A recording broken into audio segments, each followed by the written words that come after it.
제가 늘 말씀을 드리지만 인간은 사회적 동물입니다. 이 사회적 동물이라는 말은 혼자 살 수 없다는 거예요.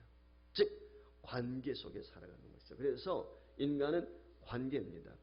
근데 인생의 행불행은 어디에 있습니까? 관계입니다. 부부관계, 가족관계, 이웃관계, 교우관계, 모든 게 관계입니다. 어떤 관계를 맺고 사느냐에 따라서 행복과 불행이 좌우되는 것이죠. 우리 부모님들의 소원이 있다면 우리 자녀들이 신앙적으로도 훌륭하지만 세상적으로도 성공하고 승리하는 자녀들 되기를 원하실 것입니다. 한마디로 말하면 세상 편을 쓰면 출세하기를 바라는 거죠. 이 사람의 사회적 성공과 출세의 가장 중요한 요소가 무엇일까요? 우리는 원하지만 그 비법을 가르쳐 주지를 못해요. 이게 중요한 거거든요. 우리가 세상을 살아가게 될 때 성공하고 출세하는 사람들의 특징이 있습니다. 그것이 무엇이냐면 보스턴 대학에서 연구한 논문에 의할 것 같으면 대인관계 능력이라고 합니다. 이 대인관계 능력이 인생의 성패를 좌우한다는 것입니다. 보스턴 대학에서 7세 아이들 400명을 대상으로 40년 동안 연구를 했습니다. 그러니까 7살 먹었을 때 400명 아이들을 선택을 해서 40년 동안 47세가 되었을 때 그 아이들이 사회에 나가서 이제는 중견 기업인이 되고 중간 이체 리더가 되었을 때 그들의 모습을 살피게 되었는데 그때 그 모습을 보면 성공과 출세의 가장 중요한 요소가 무엇이었는가? 그것은 바로 사람과의 어울리는 능력, 즉 관계였다고 하는 것입니다. 그렇습니다. 우리가 공부만 잘하면 세상에서 성공하고 출세할 것으로 생각을 하는데 사실은 그렇지 않아요. 하버드 대학교 위건 박사가 가정과 직장과 사회생활 이 각 분야에서 실패한 사람들, 어려움을 겪은 사람들을 조사해 보니까 전문 지식이 부족해서 실패한 것이 아니라 85%가 인간관계 때문에. 그러니까 전문 지식이 없어서 실패한 사람은 15%밖에 안 되고 결국은 관계를 제대로 못해서 실패했다. 85%가. 그렇게 통계가 나와 있습니다. 실제 지능수수나 학창시대의 성적은 인생에서 성공을 예언하는 정도가 20% 정도밖에 나오지 않는다고 합니다. 이 말은 공부하지 않아도 된다는 그런 말이 아니고 공부도 중요하지만 실력에 갖추어서 꼭 구비해야 될 것이 무엇이냐? 그게 대인관계라고 하는 것입니다. 이 대인관계가 실력에 우선해서 성패를 좌우한다는 것입니다. 우리나라의 굴지의 기업인 세계적인 기업인 삼성경제연구소에서 최고의 경영자를 대상으로 조사를 했습니다. CEO가 될 수 있는 최고의 덕목이 무엇입니까? 라고 하는 질문이었어요. 오너가 될 수 있는 최고의 덕목을 이 CEO들이 답하기를 대인지능이라고 했어요. 대인관계 능력, 그것을 꼽았습니다. 그러니까 인간관계를 잘 맺고 인맥관리를 잘해야 직장에서도 성공할 수 있다는 것입니다. 미국의 콜ум비아 대학에서 MBA 과정에서 유수기업 CEO들을 상대로 성공하는데 가장 중요한 것이 무엇입니까? 라고 하는 질문에 응답자의 85%가 원만한 인간관계 및 다른 사람과의 공감 능력이다. 이렇게 답을 했다고 합니다. 미국의 카네기 재단에서 5년간 사회적으로 성공한 사람 1만 명을 대상으로 해서 성공 비결이 무엇인지 질문했는데 85%의 사람들이 사람들과 골고루 인간관계를 잘했기 때문에 내가 인생에서 성공할 수가 있었습니다. 라고 답을 했다는 것입니다. 여러분 직장에서 효과적으로 자신의 업무를 맡아서 수행할 때 그 직업적 성공을 거두기 위해서는 우리가 3가지 기술이 필요하다고 합니다. 첫 번째 기술은 바로 기능적 기술입니다. 두 번째는 개념적 기술입니다. 그리고 세 번째가 인간관계 기술이라고 하는 것입니다. 이 기능적 기술이라는 말은 일명 자기가 맡은 분야의 전문화죠. 전문가가 되는 것이죠. 그 능력을 말하는 것이고 개념적 기술이라고 하는 것은 거시적으로 조직 전체에 그 목표 달성과 생산성 향상을 취할 수 있는 기술, 그것을 말하는 것입니다. 조금 전에 말씀을 드린 것처럼 인간과 관계 기술이라고 하는 것은 말 그대로 일도 중요하지만 직장 동료들과 상사와 부하들과 어떤 관계에 있느냐? 원만한 관계를 맺는 것이 직장 생활의 성공의 열쇠다라고 하는 것입니다. 그런데 이 인간관계 기술이 직업적 성공을 거두는데 85%를 차지하고 나머지 기술적인 지식은 15% 정도라고 하는 것입니다. 직장에서 해고된 사람들을 조사해 보니까 해고된 원인이 어떤 업무 능력, 실력이 부족해서 해고된 사람들은 34%고요. 실제로 인간관계, 관계 능력이 부족해서 해고된 사람들이 66%에 해당했다고 합니다. 그러니까 이 인간관계가 우리가 살아가는 데 있어서 얼마나 중요한가 하는 것을 가르쳐주고 있어요. 근데 인간관계에서 가장 기본 단위가 가정이죠. 특별히 가정에서도 사람이 태어나서 관계 맺게 되는 것이 첫째가 누구냐? 부모와 자식입니다. 그래서 제일 중요한 게 뭐냐면 부모와 자녀 관계입니다. 부모와 자녀 관계가 어떠하냐에 따라서 그 사람이 세상을 살아가게 되는 이 관계 능력을 키울 수가 있고, 물론 그렇지 않은 경우도 있지만 대다수는 그렇다고 하는 것이죠. 그래서 이 부모와 자녀 관계가 무엇보다 중요하다. 오늘 주시는 이 말씀을 통해서 저와 여러분이 이 부분을 함께 나누면서 부모된 여러분들은 도전을 받고, 자녀된 여러분은 우리의 부모가 이와 같이 하지 못했다 할지라도 내가 이 말씀을 기억하고 내가 가정을 이루게 되었을 때 내 자녀와 어떤 관계를 설정할 것인지 여러분들이 교훈으로 삼는다면 신앙의 명문 가문을 이룬 데 있어서 하나님의 은혜가 임할 줄 믿습니다. 오늘 여기 6절 말씀에 보면 마땅히 행할 길을 아이에게 가르치라. 그러면 늙어서도 그것을 떠나지 않는다고 있는데 이 말씀 속에 사실은 답이 다 들어있습니다. 먼저 저와 여러분이 자녀들을 대하게 될 때 어떤 관계, 관점으로 자녀를 볼 것이냐, 이게 중요한데 첫 번째는 무엇이냐면 우리의 자녀들은 특별히 하나님의 섭리 가운데 지음받았다는 거예요. 이것을 우리가 인정을 하는 것입니다. 여러분, 이 땅에 태어난 모든 사람들은 우연히 던져진 존재가 아닙니다. 하나님의 계획이셨습니다. 섭리가 계셔서 저와 여러분을 이 땅에 보내주십니다. 여러분, 이 땅에 보십시오. 73억이 넘는 인구가 살고 있지만 똑같은 사람 하나도 없어요. 일란성 쌍둥이라 할지라도 전혀 다른 것입니다. 하나님은 서로 다른 사람들에게 서로 다른 방법으로 역사하시는 분이신 줄 믿습니다. 그렇기 때문에 우리의 자녀도 유일하고 독특한 존재라는 것, 우리의 자녀들에게 자신을 다른 사람과 비교하지 않도록 하는 것, 이것이 부모가 가져야 될 마음이에요. 여러분, 내 자녀가 누구와 똑같아야 된다, 그럴 이유가 없습니다. 하나님의 자녀들 각자에게 이유와 목적이 있기 때문에 하나님이 이 땅에 보내실 때는 그만이 가지고 있는 독특한 특성이 있는 것이고 그만이 가지고 있는 달란트가 있는 것이죠. 이 점을 우리 부모들이 인정을 해야 돼요. 우리 부모들이 가장 관심을 갖고 있는 것은 공부 잘하는 것이죠. 지능지수가 뛰어난 것이죠. 근데 우리의 자녀들을 보면 지능지수뿐만이 아니라 다양한 방면의 능력들을 가지고 있어요. 제가 요즘에 몇 주에 걸쳐서 우리 김윤수 집사님으로부터 카톡을 봤는데 카톡에 그림이 올라와요. 보니까 목사님을 그린 것 같기도 하고 그림이. 근데 의외로 잘 그렸어요. 네, 목사님한테 선물한다고 하면서 그림을 이렇게 보내주는데 어제도 제가 받았어요. 잘 그렸어요. 제 친구가 있습니다. 85세 친구가 있습니다. 85세 친구라는데 묻지도 않네. 제 제자인 동시에 친구예요. 85세인데. 이분이요 70세가 넘어가지고 그림 공부를 시작했어요. 그림. 근데 세종문화회에 가서 전시해요. 지금도. 그래서 카카오 스토리 있죠. 여기에 보면 그림이 쫙 올라와요. 얼마나 잘 그렸는지. 이분이 전혀 그림 공부 해본 적이 없어요. 대학 다닐 때. 중앙대학교를 나오시면. 그때 당시 85세인데 중앙대학교 나왔으면 그래도 괜찮은 사람이죠. 옛날에. 그런데 그분은 경영학을 전공한 사람이에요. 그런데 그림을 잘 그려준다. 그러니까 내가 몰랐던 그런 달란트들이 있는 거예요. 이 말의 의미는 뭐냐면 어떤 사람은 그림 그리는데 어떤 사람은 운동하는데 어떤 사람은 글을 쓰는데 어떤 사람은 노래하는데 각각 달란트들이 다 다른 거지.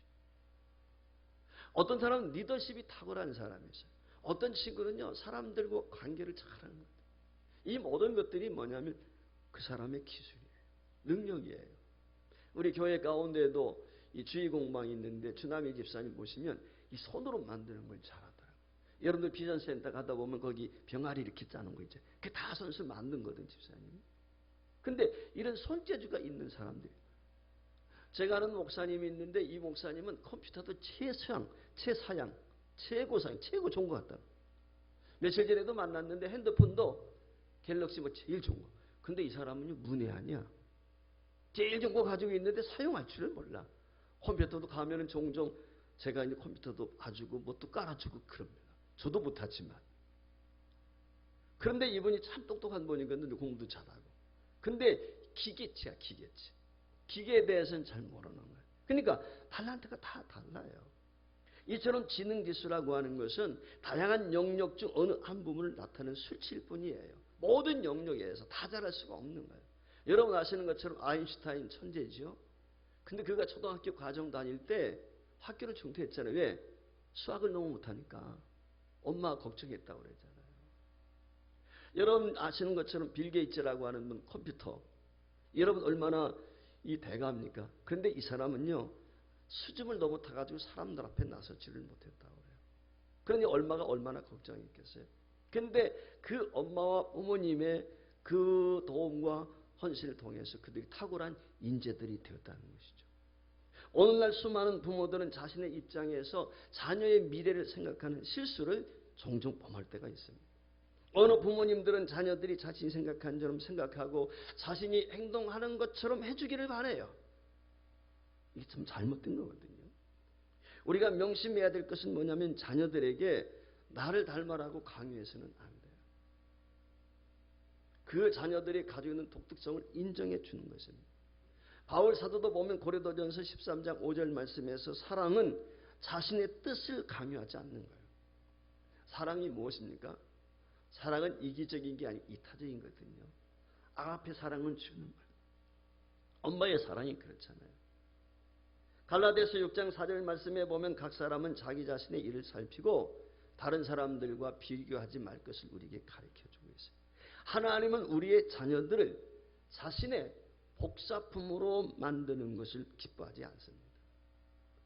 하나님은 우리 자녀들을 각각 그들에게 주어진 특징적인 존재로 세워져 가기를 원하십니다.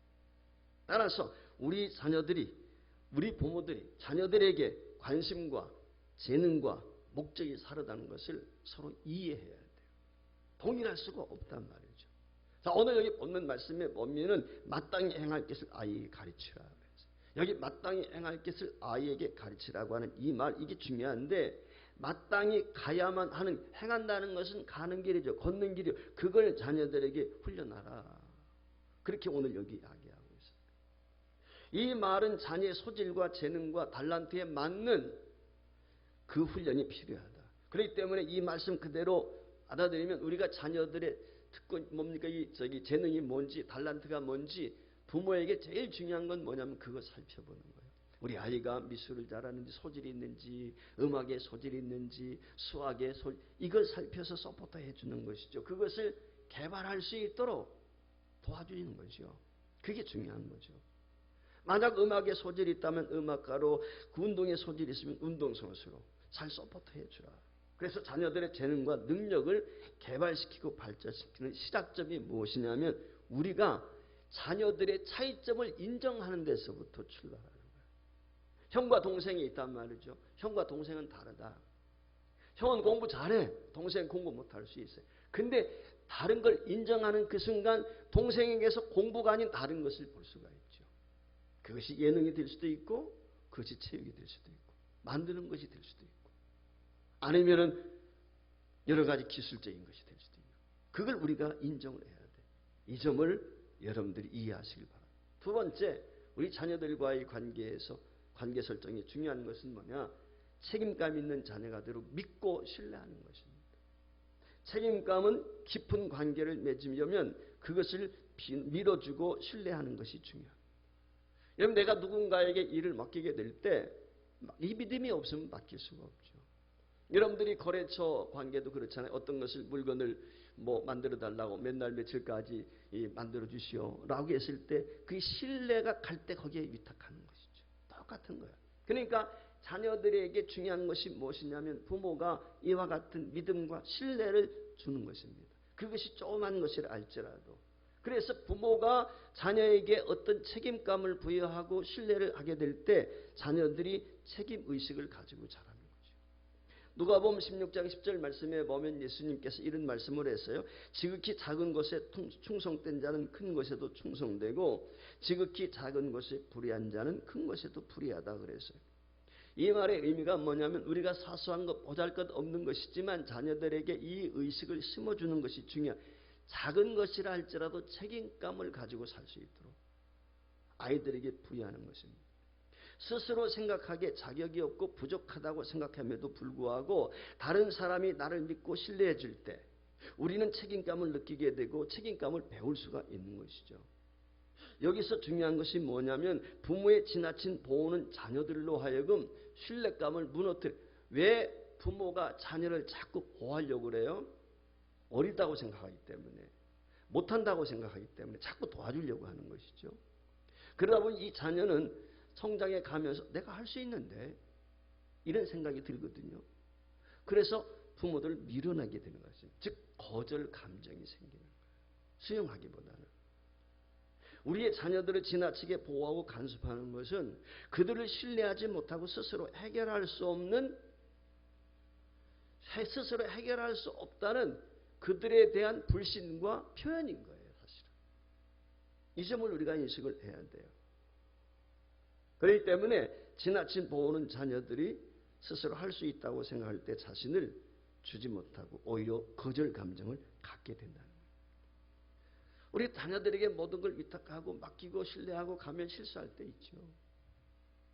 서투를 때 많이 있죠. 근데 부모된 여러분들 한번 생각해 보세요. 우리에게 실수가 없습니까? 다 실수를 통해서 오늘 우리가 이 자리까지 왔잖아요. 이 땅에 완전한 사람 아무도 없잖아요. 의인은 없나니 단 한 명도 없단 말이에요. 모두가 실수합니다. 실패합니다. 죄도 짓는단 말이에요. 우리가 긴 인생을 놓고 생각해 보면 부모가 자녀들을 믿고 신뢰한다는 것이 감정적으로, 영적으로, 정신적으로 얼마나 유익한 결과를 가져오는지를 우리가 깊이 생각을 해봐야 돼요. 사람은 책임감을 느낄 때 비로소 움직이기 시작을 하는 것입니다.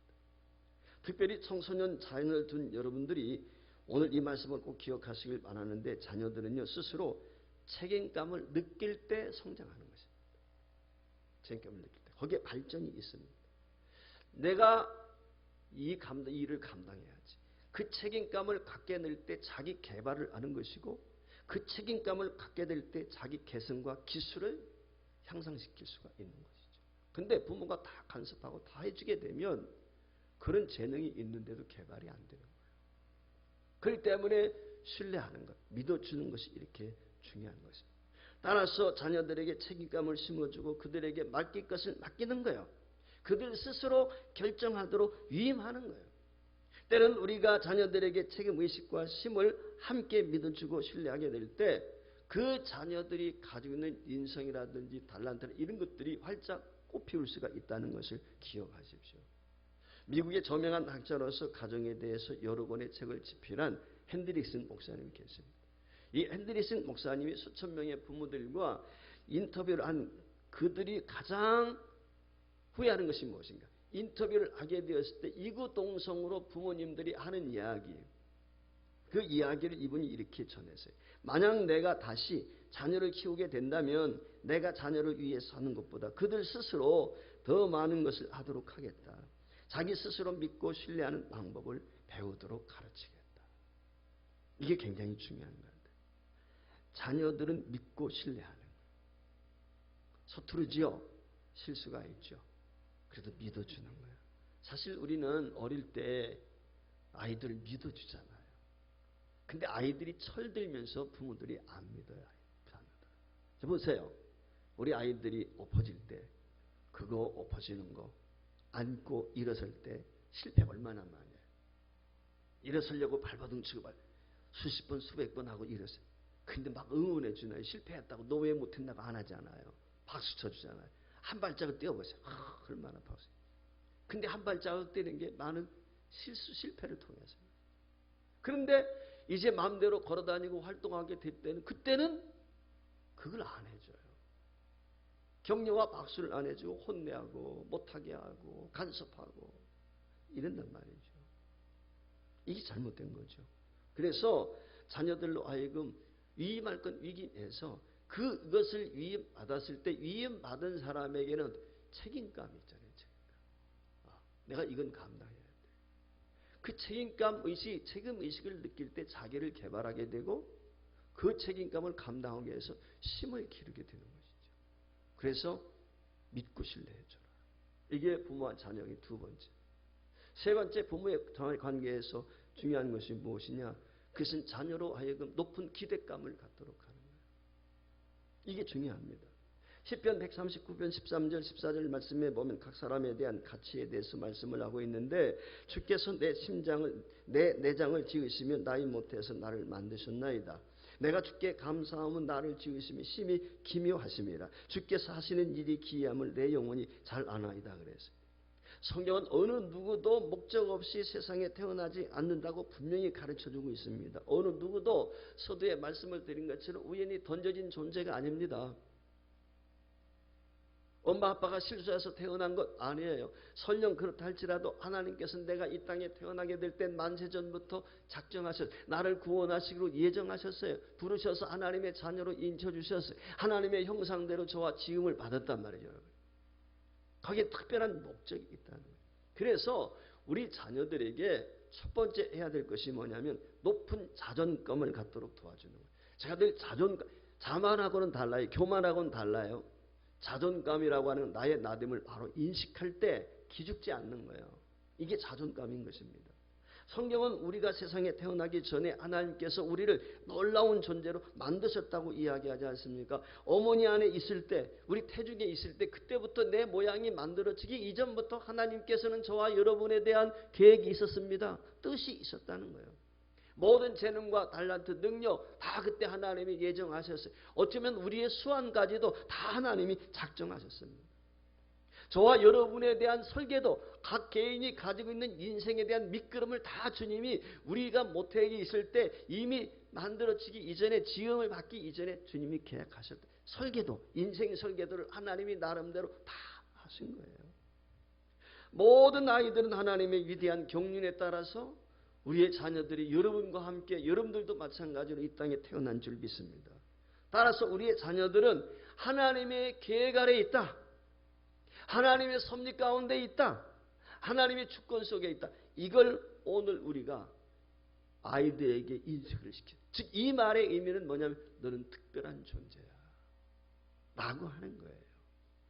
그렇잖아요. 우리가 특별한 존재 아닙니까? 왜? 나 하나밖에 없잖아요. 아무리 내 형제가 날 닮았어도 전혀 다르죠. 나는 아니지. 나는 나밖에 없어요. 아이들에게 이 자존감을 심어줘요. 그래서 우리 자녀들은 하나님의 계획 속에 있다. 우리의 자녀들은 소중한 존재다. 이걸 인정되게 하고 그들이 인정할 수 있다. 그래서 그들이 얼마나 소중한지 자신의 가치를 자기를 소중하게 여러분 생각해 보세요. 나를 귀하게 여기지 않는 사람이 남도 귀하게 여기겠어요. 나를 천시야 내 몸을 마음대로 굴리는 사람은 남도 그렇게 대할 수밖에 없어요. 그렇지 않습니까? 그게 굉장히 중요해요. 그래서 낮은 자존감은 오늘날 여러분들 보세요. 사회에 얼마나 많은 병폐를 가져오게 됩니까? 오늘날 이 정보화 시대거든요. 모든 것들이 다 공유되고 있어요. 요즘에 한참 문제가 되는 것이 N방번 사건이죠. 왜 그런 것들이 일어났습니까? 저는 그렇게 생각해요. 그 자존감의 문제였다고 생각해요. 가정에서 어쩌면은 부모로부터 인정받지 못한 자존감의 문제. 그와 같은 것들이 이런 성적으로 집착하게 되고 삐뚤어지게 돼요. 대개 보면은 사고를 치고 문제아들 보면 가정에서 부모와 관계가 문제가 있어요. 우리가 한 사람 한 사람 그 자체로서 존귀하고 존재 얼마나 귀한 존재들이 우리의 존재 가치가 상대적으로 평가되는 이유는 뭐냐면 비교의식 때문에. 여러분 기억하세요. 앞으로 절대 누가 되었든지 간에 우리 자녀뿐만 아니라 상대적 가치는 없어요. 인간은 상대적 가치가 아니고 절대적 가치예요. 이유는 뭐냐면 나는 독특한 존재. 왜 너는 저만 못해? 이건 비교에서 나오는 상대적 가치잖아요. 그러니까 우리 자녀들을 대할 때 부모가 내 아이, 이 아이, 형은 형 나름대로, 동생은 동생 나름대로 독특하게 지음을 받은 거예요. 하나님의 계획 있고 섭리가 있다. 하나님의 작품이다. 하나님의 계획 가운데 창조되었다. 의미 있게 하나님이 태어나도록 하셨다. 목적이 있어서 이 땅에 보내주셨다. 이걸 자녀들에게 그들이 갖도록 부모가 심어주는 거예요. 그렇다면 자녀들의 가치를 어떤 방법으로 우리가 확인시켜 줄 수 있을까?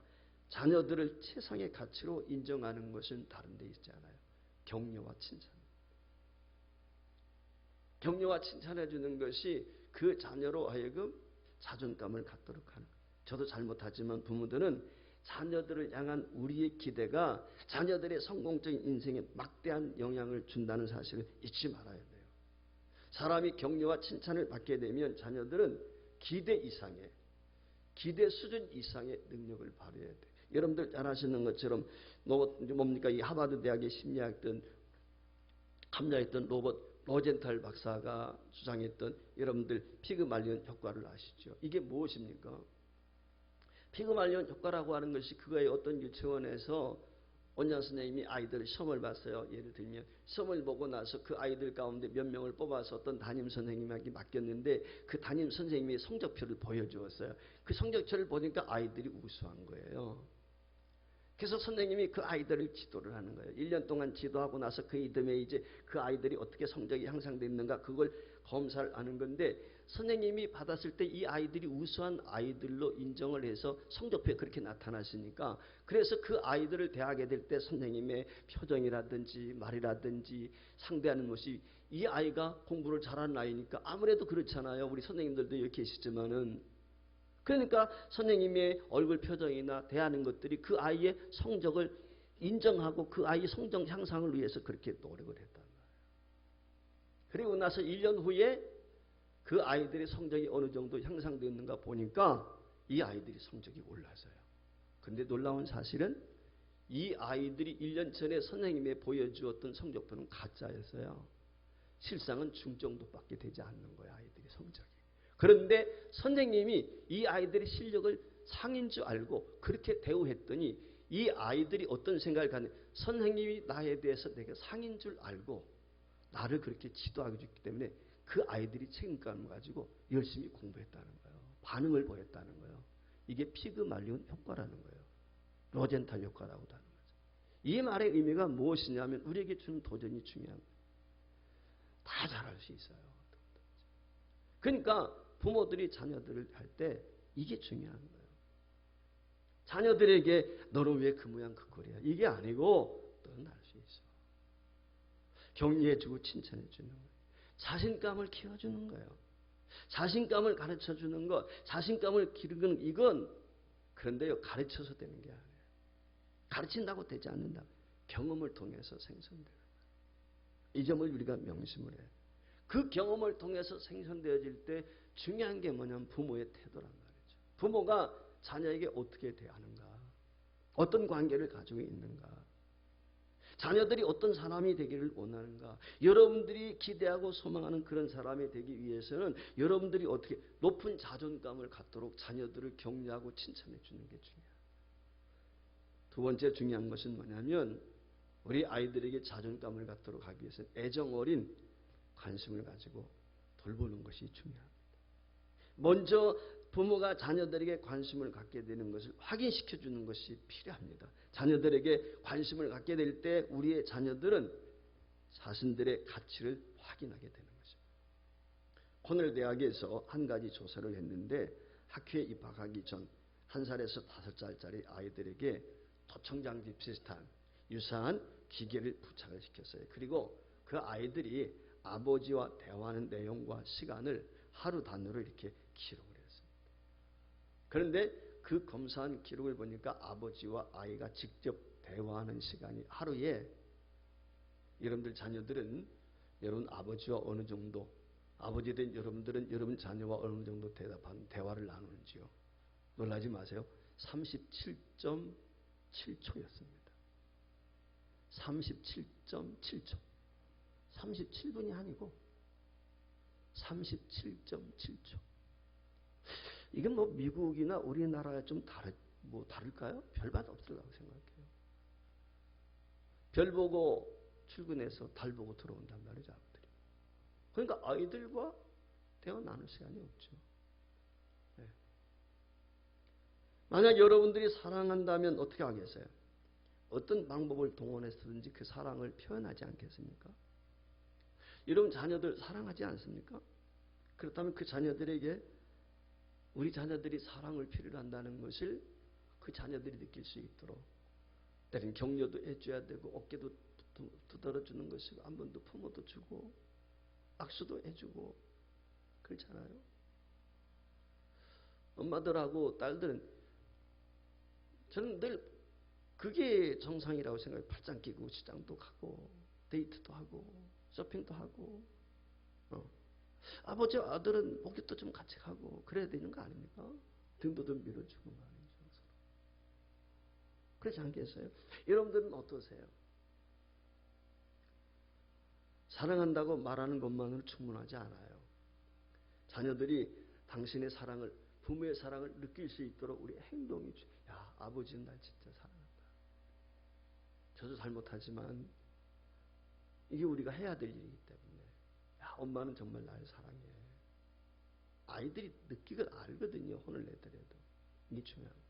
세 번째는 뭐냐면 참 이게 잘 안 되는 건데 부모로서 쉽지 않은 건데 감사를 표현하는 거예요. 자녀들에게. 야 내가 있어 참 감사하다. 내가 우리 집에 와서 정말 감사하다. 고마움을 표할 수 있어야 돼. 여러분 누군가에게 내가 감사하고 고마워할 때요. 상대방이 자존감이 높아요. 그렇지 않습니까? 고맙습니다. 감사합니다 할 때 상대방이 마음이 편안하고 높아진다니까요. 똑같은 거예요. 우리 자녀들에게. 그래서 가족에 대해서 감사함, 고마움을 표할 수 있어야 돼요. 가족 간에도. 그래야 자존감이 높아지는 거죠. 자녀들에게 고마워할 때 감사할 때 여러분들의 자녀들은 자존감이 향상이 됩니다. 위대한 사람들은요. 다른 것이 위대한 사람이 아니에요. 다른 사람들이 위대함을 느끼도록 만드는 것이 위대한 사람이에요. 이해가 되시는지 모르겠죠. 이 말의 의미는 그런 거예요. 사도 바울을 연구해 보면 얼마나 논리적이고 얼마나 그 정말 율법적이고 그런 부분들이 많아요. 똑똑한 사람 아닙니까? 이 로마서에서부터 바울 서신이 쓴 그 서적 가운데 서신 가운데 보면은 13권의 책을 썼는데 바울 사도가 편지를 쓸 때 맨 먼저 하는 것이 뭐냐면 서두의 인사입니다. 성도들에게 사랑하는 자요. 뭐요? 꼭 인사를 써요. 예를 들어서 고린도 교회가 얼마나 문제가 많아요. 파등이 있고 은사 문제로 네가 잘났네 내가 잘났네 싸우고 단다. 그런데도요. 서두에는 인사요. 그리고 칭찬과 격려요. 이걸로부터 시작을 해요. 그리고 나서 들어가면서 본론으로 신앙이 어떤지 니들의 문제점이 뭔지 그렇게 가는 거예요. 이게 바울 사도의 특징이에요. 그러니까 바울 사도는 일중심의 사람인 것처럼 우리는 인식하지만 대다수 그렇게 이야기하거든요. 디모데, 바나바는 사람 중심이고 바울은 일중심이다. 이렇게 이제 대체적으로 신학자는 평가하는데 그건 잘못된 거예요, 사실은. 그런데 그 사람은 이 바울의 특징은 다른 사람들 인정해주고 칭찬해주고 너희들이 내게 힘이 됐고 이런 이 로마서 마지막 장에 보세요. 거기 보면 26명의 사람들이 쫙 거론이 되지 않습니까? 그들이 나에게 어떻게 도움을 줬는지 다 기억하고 있는 거예요.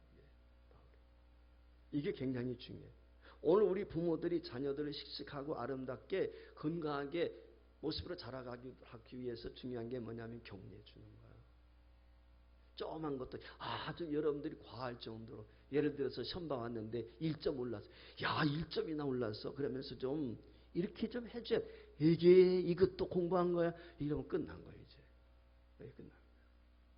무슨 얘기인지 아시겠죠? 그러니까 이게 훈련이에요. 연습이에요. 부모로서 자녀들의 그 자신의 재질과 소질을 꽃피울 수 있도록 여러분들이 살기를 원하신다면 먼저 기억해야 될 게 있습니다. 그들의 개성을 인정해 주십시오.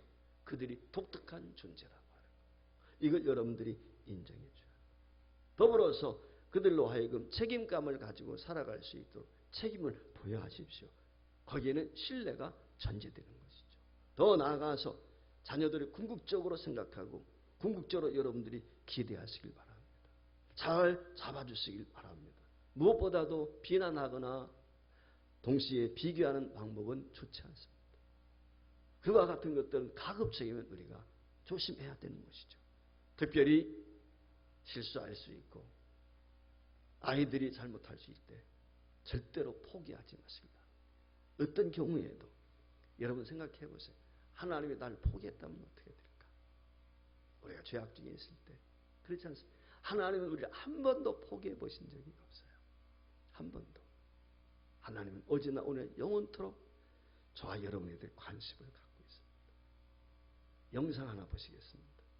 오래 것이지만 우리 부모된 여러분들이, 자녀된 여러분들이 피차 위로와 힘이 되었으면 좋겠습니다.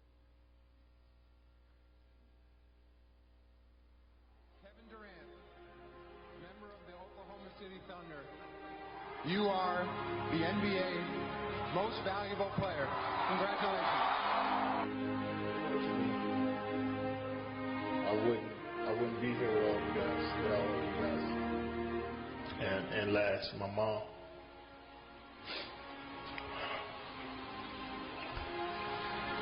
I don't think you know what you did.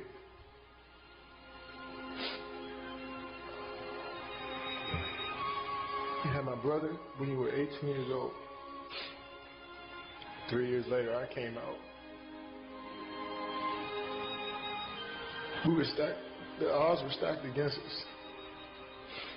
Single parent with 2 boys by the time you were 21 years old.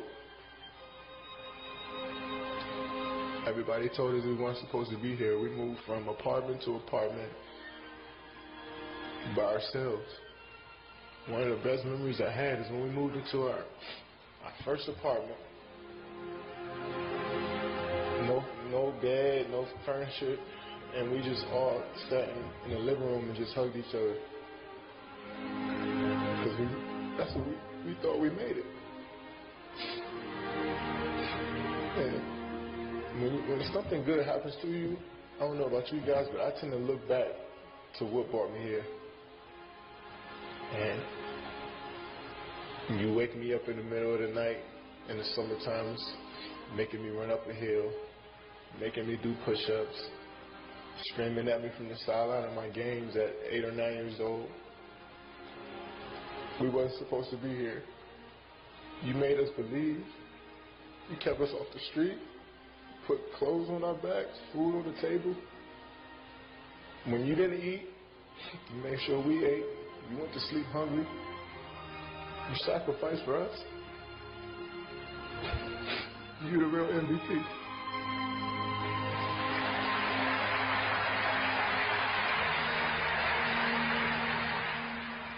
그렇죠. 어떻게 보면 우리의 어머니들이 MVP죠. 근데 여러분 어머니 되신 여러분들, 아버지 되신 여러분들 자녀들에게 이런 부모이십니까? 여러분 자녀된 여러분 이런 어머니와 아버지를 가지셨습니까? 아울러 여러분들이 가정을 이루게 될 때 이런 아버지와 어머니가 되십시오. 가족관계 중에 부모와 자녀관계 뗄래야 뗄 수 없는 천륜이지요. 이 관계가 아무쪼록 행복한 부모와 자녀관계 될 수 있기를 주의 이름으로 축원합니다.